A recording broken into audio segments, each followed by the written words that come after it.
सभी बालकों और बालिकाओं को मेरा प्यार भरा नमस्कार। इस वीडियो में हम लोग इस फॉर्मूले को डिराइव करेंगे और ये है एक डोरी में उत्पन्न अनुप्रस्थ तरंग की चाल, जहां पर T है डोरी का तनाव और M है उस डोरी के एकांक लंबाई का द्रव्यमान। Okay, so in this video we are going to derive this formula.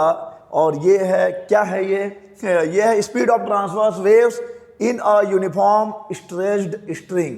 एक स्ट्रिंग में जो ट्रांसवर्स वेव प्रोपोगेट करता है उसके स्पीड का ये फॉर्मूला है। तो चलिए देखते हैं कि इस फॉर्मूले को कैसे डिराइव करना है। ये डेरिवेशन जो हम पढ़ेंगे आज बहुत ही इंपॉर्टेंट है, चाहे आप किसी भी यूनिवर्सिटी से हों। तो इससे पहले कि हम इस फॉर्मूले को डिराइव करें, पहले हम ये जान लेते हैं कि अगर किसी डोरी में अनुप्रस्थ तरंग को प्रोपोगेट करना है, अनुप्रस्थ तरंग को संचरित होना है, तो उस डोरी में क्या क्या गुण होने चाहिए, क्या क्या प्रॉपर्टी होनी चाहिए स्ट्रिंग में।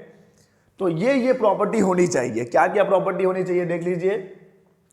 डोरी अपनी संपूर्ण लंबाई के अनुदिश समान घनत्व व समान मोटाई की हो। जो स्ट्रिंग है उसका density through out the length same हो और उसका थिकनेस भी सेम होना चाहिए। ओके, एंड सेकेंड, डोरी पूर्णतः लचीली एवं प्रत्यास्थ हो। जो स्ट्रिंग है वो फ्लेक्सिबल होना चाहिए एंड साथ ही उसको इलास्टिक भी होना चाहिए। एंड कंपन करते समय डोरी के लंबाई में परिवर्तन न हो, यानी लंबाई बदलती न हो।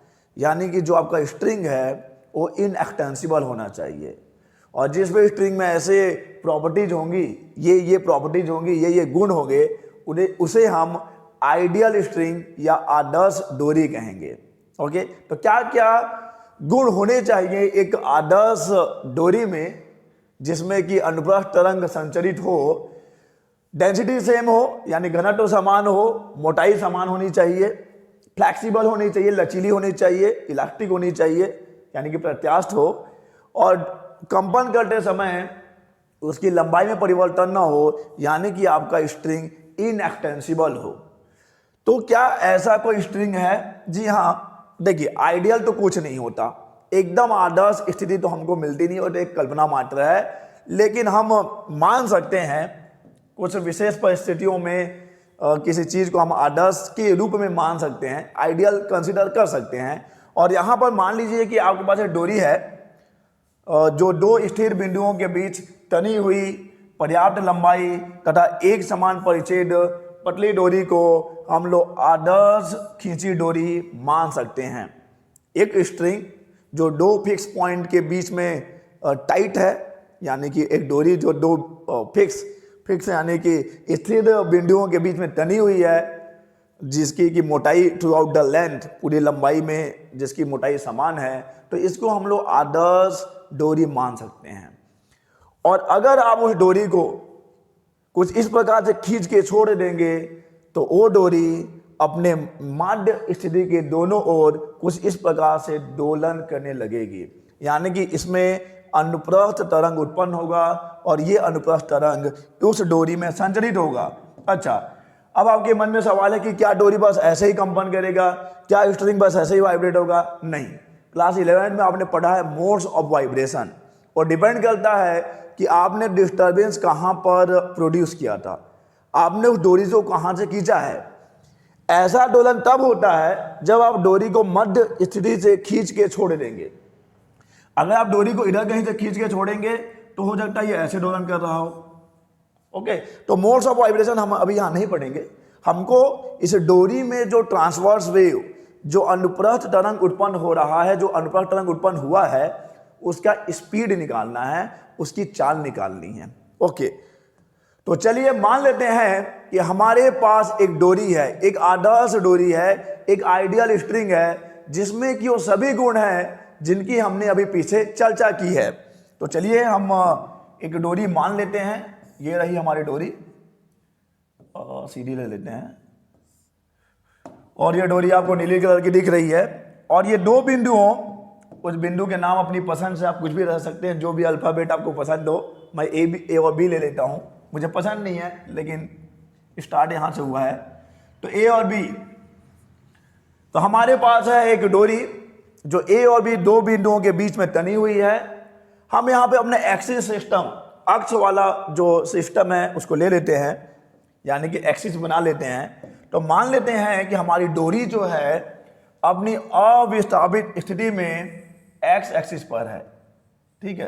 अविस्थापित स्थिति यानी कि अनडिस्प्लेस्ड पोजीशन जो है, स्ट्रिंग का जो अनडिस्प्लेस्ड पोजीशन है वो उसको हमने एक्स एक्सिस से रिप्रेजेंट कर दिया। तो एक्स बना लिया है तो भाई वाई भी बना लेते हैं, वाई की भी जोड़ पड़ेगी। तो ये हो गया एक्स और वाई। तो डोरी कहाँ है, डोरी को हमको फिर से थोड़ा सा ले लेना चाहिए। डोरी हमने, चलो इस बार हरा कलर ले लेते हैं, ठीक है। तो ये रही ए बी हमारी डोरी, स्ट्रिंग है जो ए और बी दो बिंदुओं के बीच में तनी हुई है।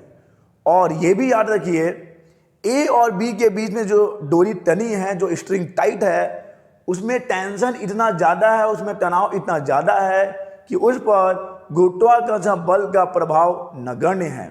Okay, the tension in the string is too large so the effect of the gravitational force is negligible.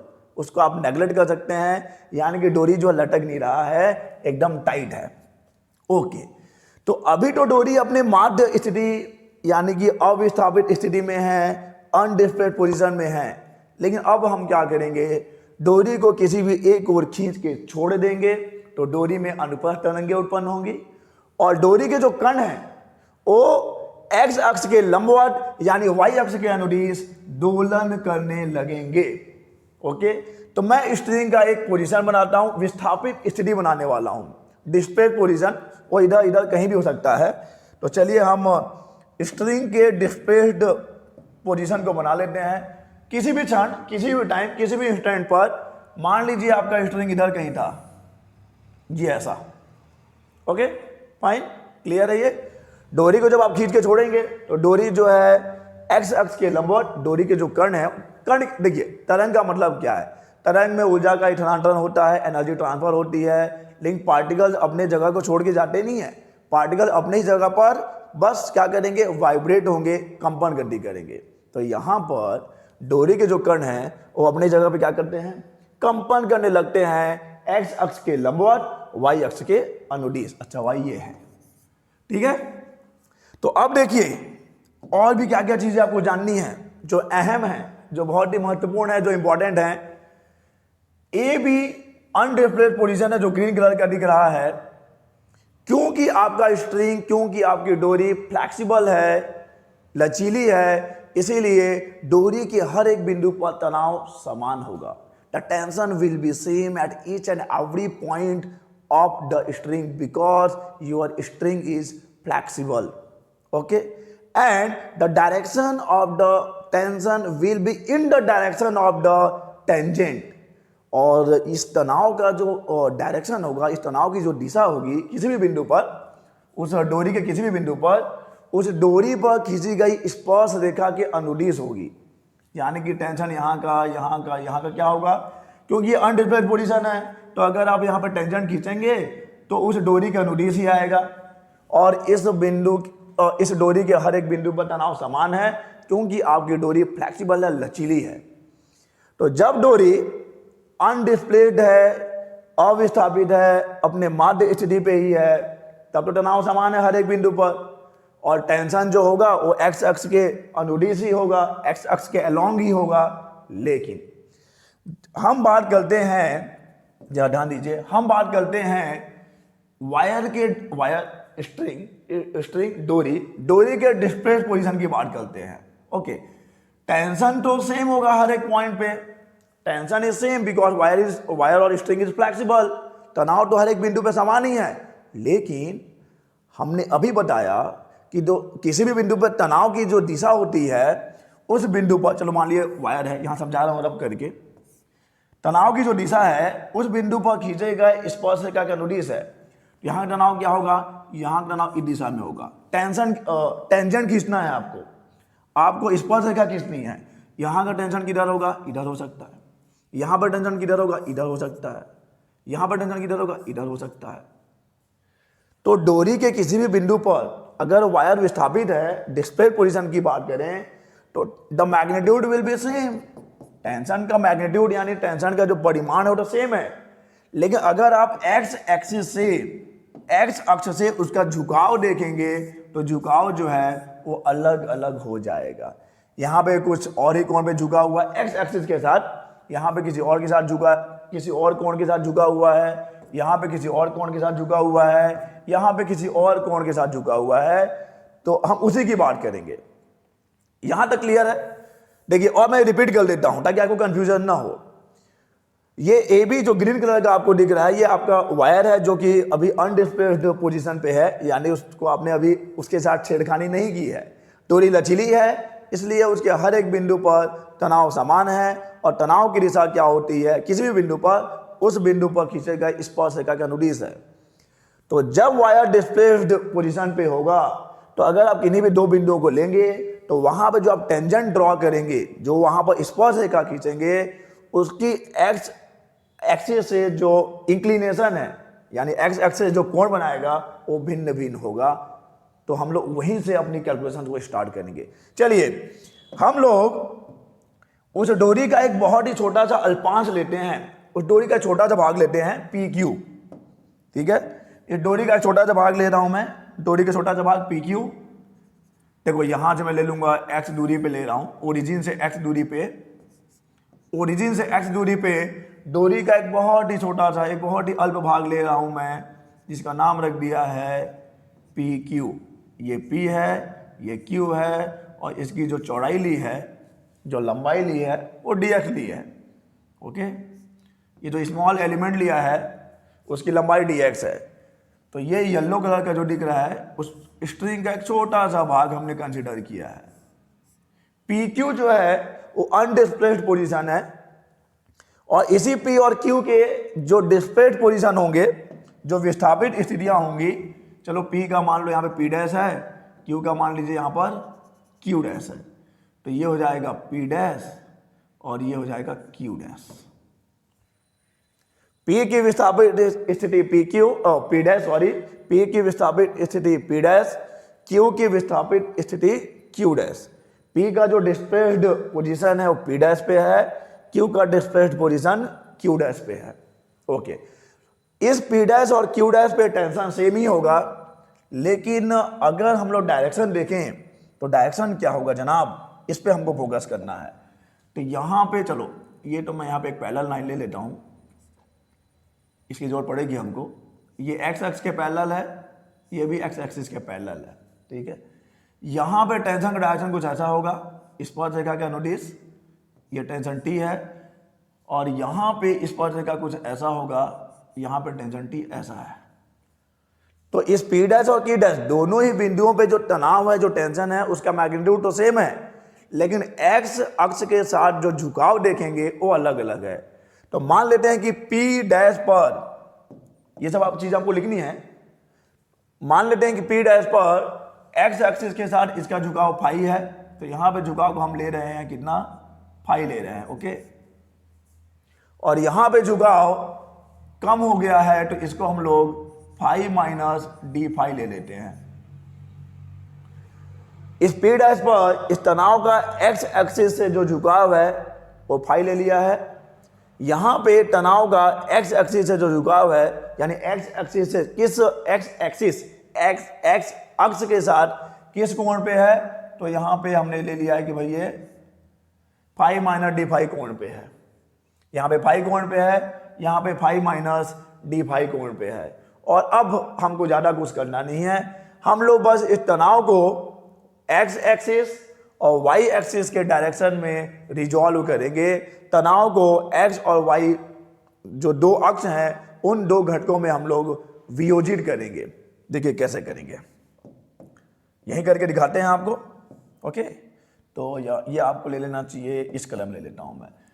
तो यहां से अगर मैं टेंशन देखूं तो इसका इधर कौन सा घटक मिलेगा, यहां मिलेगा टी कॉस फाई मिल जाएगा, और इधर नीचे की ओर क्या मिलेगा, ये मिलेगा टी साइन फाई मिल जाएगा।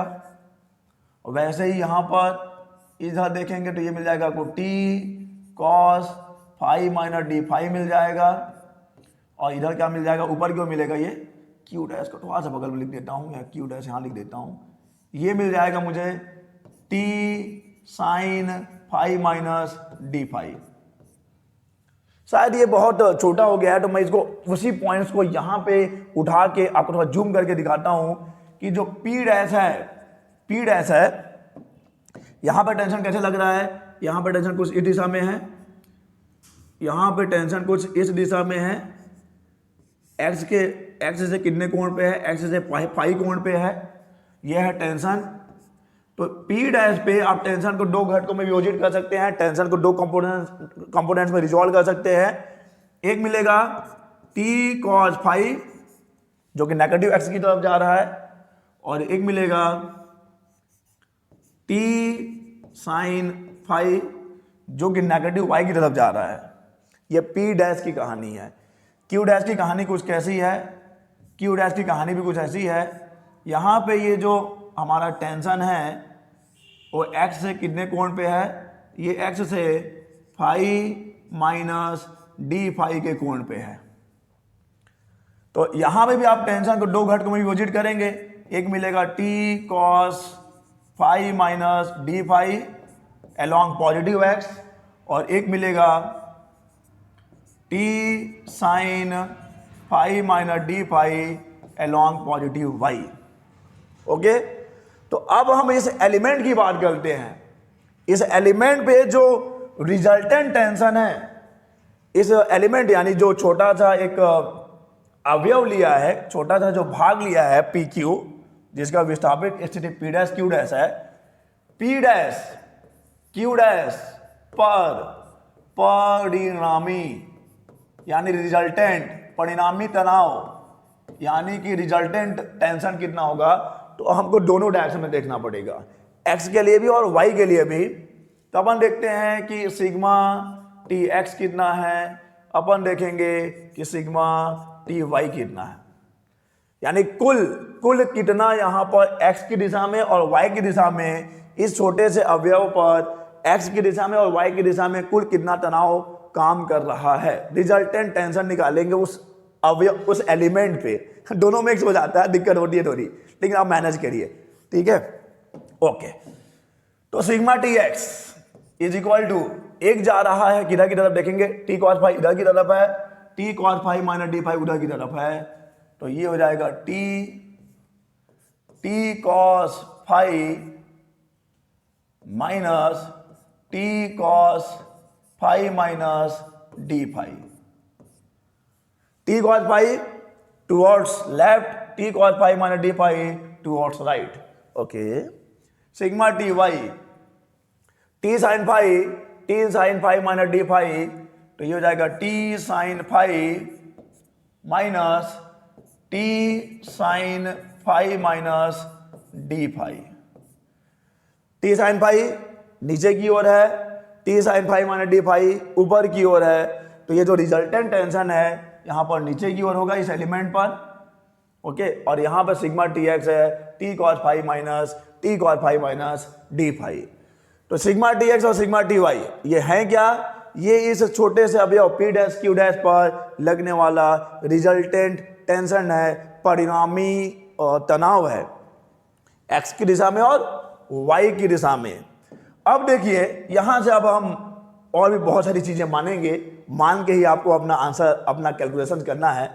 तो फिजिक्स या साइंस क्या है, एक बहुत ही बेहतरीन तरीके से मानी गई एक कल्पना ही तो है, जो बहुत सारे एक्सपेरिमेंटल एविडेंसेस से वेरीफाई हो जाती है। हम मानते हैं और वेरीफाई हो जाता है, हम मानते हैं ऐसा होना चाहिए और एक्सपेरिमेंट में वो प्रूफ हो जाता है, तो हम बोलते हैं हम जो माने तो सही है। तो यहां पे हम ये चलिए मान लेते हैं, अब चूंकि फाई एंड डी फाई, और लिख लेते हैं, हिंदी में लिखना है तो पूरा हिंदी में चलेंगे, फाई और डी फाई बहुत छोटे हैं, बहुत अल्प हैं। Since phi and d phi are very small, इसलिए आप क्या करेंगे, यहां पे जो cos phi minus D phi है इसको आप ऑलमोस्ट कॉस फाई ही मान सकते हैं, और यहाँ पर sine phi minus D phi जो है इसको आप almost phi minus D phi ही मान सकते हैं, और जो साइन फाई है इसको आप ऑलमोस्ट फाई के बराबर ही मान सकते हैं।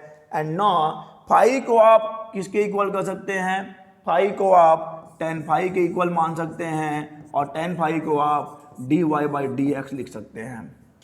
पूरी प्रोसेस में समझा रहा हूँ, ये सबसे एक कठिन क्षण है इस डेरिवेशन का। देखिए फाई और डी फाई बहुत छोटे हैं, बहुत अल्प हैं, इसलिए आप क्या करेंगे, यहाँ पे जो cos phi minus D phi है, cos phi minus D phi उसको आप ऑलमोस्ट कॉस फाई मान सकते हैं।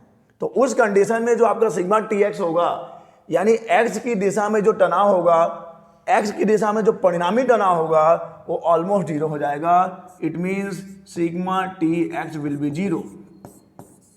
एक्स की दिशा में जो परिणामी तनाव है वो जीरो है, इसीलिए तो आपकी डोरी ऐसे से नहीं हो रही है, ऐसे से डोलन कहाँ कर रही है, क्योंकि डोलन उसी दिशा में करेगी जिस दिशा में परिणामी तनाव होगा। एक्स की दिशा में परिणामी तनाव शून्य है, इसीलिए एक्स की दिशा में वहां पर कोई डोलन या कोई वाइब्रेशन नहीं हो रहा है। तो sigma T x equal to zero कैसे आया है, क्योंकि आपने क्या आप देखेंगे कि फाई और डी फाई बहुत बड़े कोण नहीं है, बहुत ही अल्प है। तो फाई और डी फाई अगर बहुत छोटे हैं तो आप cos phi minus D phi को लगभग कॉस फाई ही मान सकते हैं, sine phi minus D phi को आप फाई माइनस डी फाई मान सकते हैं, और साइन फाई की जगह पे आप फाई लिख सकते हैं। और फाई है कोण है, कोण बराबर चाप बटे त्रिज्या होता है। तो अगर बहुत ध्यान से आप देखेंगे तो चाप को आप लंब मान सकते हैं, त्रिज्या को आप आधार मान सकते हैं। तो उस स्थिति में आप फाई को टेन फाई लिख सकते हैं, और टेन फाई एक्चुअली में क्या होता है, स्लोप यानी कि ढलान के इक्वल ही होता है। तो ये d y by d x हो जाएगा।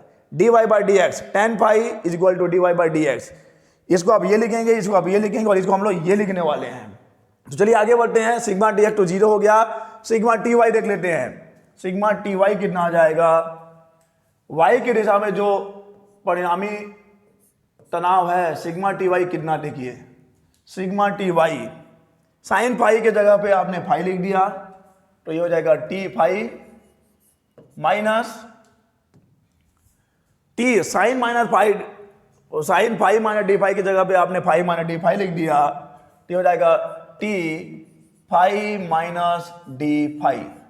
ठीक है, तो अब देखो आगे बढ़ो, T phi minus T phi plus T d phi, ये और ये कट जाएगा, यानी टी डी फाई। ये है वाई की दिशा में लगने वाला परिणामी तनाव। This is the resultant tension in the direction of y. Sigma T y is equal to T d phi. Okay, चलिए इसको आगे बढ़ाते हैं। So sigma T y, T तो टी है, डी को डी रहने दीजिए। फाई की जगह पे आप क्या लिख सकते हैं, फाई की जगह पे आप टेन फाई लिख सकते हैं, फाई की जगह पे आप टेन फाई लिख देंगे, टेन फाई लिख दिया। ओके, और इस टेन के जगह पे, टेन फाई के जगह पे आप d y by d x भी तो लिख सकते हैं, तो आपने यहां पे d y by d x भी लिख दिया। तो T d d y by d x. और अब मैं क्या करूंगा, अब मैं यहां पर डी एक्स का इंटू भी करने वाला हूं और डी एक्स से डिवाइड भी करने वाला हूं। तो उस स्थिति में ये हो जाएगा capital T d d x से डिवाइड कर दिया, डी एक्स से इंटू कर दिया, d y by d x हो गया। तो पहले से था ये d y by d x वही है, आपने डी एक्स से इंटू किया है, डी एक्स से डिवाइड किया है। अब इसका क्या मतलब है, इसका मतलब ये है कि आपको इसको एक बार और डिफरेंशिएट करना है, तो आपको सिग्मा टी वाई मिल जाएगा। Sigma T y is equal to capital T d square y d x square into d x. तो ये है परिणामी तनाव। तनाव यानी बल है, ये परिणामी बल ही है। वाई की दिशा में परिणामी बल है, वाई अक्ष की दिशा में परिणामी बल है। Sigma T y is equal to capital T d square y d x square into d x. और अब हम आते हैं कि जहां पर भी हम लोग परिणामी बल की बात करते हैं, जहां पे भी रिजल्टेंट फोर्स की बात होती है, हम Newton second law of motion को कैसे भूल सकते हैं। न्यूटन के गति का जो द्वितीय नियम है उसको हम लोग कैसे भूल सकते हैं। उनके अनुसार परिणामी बल कितना होना चाहिए। ओके, चलिए हम इसको अगले में करेंगे। तो लिखिए according to Newton second law of motion, यानी कि न्यूटन के नियम से, न्यूटन के द्वितीय नियम से, न्यूटन के द्वितीय नियम से जो परिणामी बल होगा, परिणामी बल क्या होता है? परिणामी बल होता है द्रव्यमान इंटू त्वरण। ओके, तो ये जो आपने परिणामी बल निकाला है ये किस पे है? ये इस छोटे से अवयव पर लगने वाला, ये जो छोटा सा अवयव है यहां से यहां का, इस छोटे से अवयव पे लगने वाला परिणामी बल है। तो अगर हम लोग को न्यूटन के नियम, द्वितीय नियम से देखना है कि उस अवयव पर परिणामी बल कितना लग रहा होगा, तो हमको उसका द्रव्यमान चाहिए होगा, हमको उसका त्वरण चाहिए होगा। तो बहुत आसान है, त्वरण तो आप बहुत आसानी से निकाल सकते हैं। त्वरण कैसे निकाल सकते हैं? देखिए, उसकी मान लीजिए यहाँ से विस्थापन कितना है, इस अवयव का मान लीजिए विस्थापन अपनी माध्य स्थिति से y है। तो अगर विस्थापन y है तो त्वरण क्या हो जाएगा? त्वरण हो जाएगा d²y/dt²। विस्थापन को अगर आप समय के सापेक्ष में 2 बार ऑक्युलेट कर देंगे, अगर आप डिस्प्लेसमेंट को टाइम के रिस्पेक्ट में 2 टाइम्स डिफरेंशिएट कर देंगे तो आपको मिल जाएगा एक्सीलरेशन। तो ये हो गया उस अवयव का, उस स्मॉल एलिमेंट का एक्सीलरेशन। अब हमको उस अवयव का, उस स्मॉल एलिमेंट का मास चाहिए होगा, द्रव्यमान चाहिए होगा। तो द्रव्यमान कैसे निकालेंगे?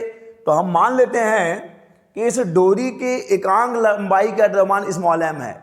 मान लिया कि डोरी के एकांक लंबाई का द्रव्यमान स्मॉल m है। मैं यहां लिख देता हूं, माना डोरी के एकांक लंबाई का द्रव्यमान, एकांक लंबाई का द्रव्यमान स्मॉल m है, तब अवयव का द्रव्यमान कितना हो जाएगा? अवयव का द्रव्यमान हो जाएगा m इंटू डी एक्स, क्योंकि उस अवयव की लंबाई dx है। अगर एकांक लंबाई के द्रव्यमान स्मॉल m है तो dx लंबाई का द्रव्यमान कितना हो जाएगा?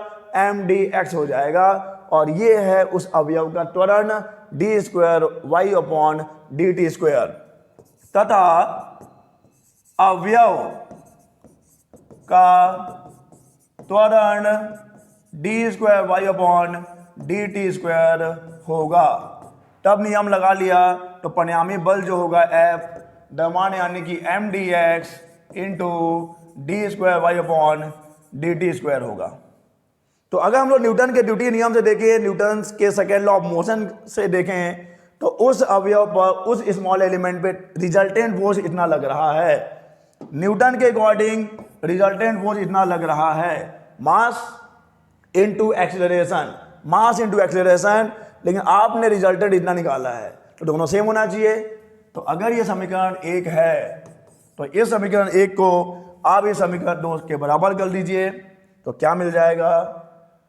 आपको मिल जाएगा समीकरण 1 व 2 से, समीकरण 1 व 2 से इधर है कैपिटल T, फिर है यहाँ पे d²y dx² into dx is equal to, और क्या है देख लीजिए, m dx into d²y dt², m dx d²y dt²। अब वक्त है काटने का, तो dx से dx कैंसिल हो जाएगा और ये आ गया आपका d²y dx² t है। और मैं m को इधर डिवाइड कर देता हूं तो ये ऐसा हो जाएगा is equal to d²y dt²। तो क्या मिला हमको? हमको मिला है, इतना बता मुझे क्या मिला तुझे, इतना ही तो मिला है, d²y dx²। ये मिला है हमको, d²y dt² is equal to t/m d²y dx²। ये डोरी में उत्पन्न अनुप्रस्थ तरंग की चाल का डिफरेंशियल इक्वेशन है, यानी कि अवकलन तो ये हमको मिल गया है डोरी में उत्पन्न अनुप्रस्थ तरंग का अवकलन समीकरण, यानी कि differential equation. This is the differential equation of the transverse wave which is propagating in the string and now इसको हम लोग कंपेयर कर देंगे general equation of the wave. General equation, तरंग के समीकरण से तुलना करने पर, तरंग समीकरण से तुलना करने पर तरंग समीकरण क्या था? D square y d t square is equal to v square d square y d x square. तो जब आप तुलना करेंगे तो d square y d t square, d square y d x square, और यहां पर वी स्क्वायर के जगह पे है टी बाई एम, यानी वी इक्वल टू हो जाएगा root over T by m, और यही तो है v is equal to root over T by m, v is equal to root over T by m, और यही तो फॉर्मूला है, यही तो सूत्र है। डोरी में उत्पन्न अनुप्रस्थ तरंग की चाल का फॉर्मूला रहा ये, v is equal to root over T by m. So v is equal to root over T by m, ये है ट्रांसवर्स वेव का स्पीड जो कि प्रोड्यूस हो रहा है, जो कि प्रोपोगेट कर रहा है किसी स्ट्रिंग में। v is equal to root over T by m, और इस फॉर्मूले से आप ये बता पाएंगे कि डोरी में जो अनुप्रस्थ तरंग की चाल है वो किन किन बातों पर निर्भर करती है। तो ये उस डोरी के तनाव के वर्गमूल के समानुपाती है, डोरी में उत्पन्न तनाव के वर्गमूल के समानुपाती है, और साथ ही उस डोरी के एकांक लंबाई के द्रव्यमान के वर्गमूल के विड्थ के समानुपाती है। तो ये रहा v समानुपाती रूट टी, v विड्थ के समानुपाती रूट एम। ओके, तो इस वीडियो में हमने ट्रांसवर्स वेव का स्पीड डिराइव किया है। चलिए इस वीडियो में बस इतना ही, हम लोग मिलेंगे अपने अगले वीडियोस में, तब तक के लिए अलविदा।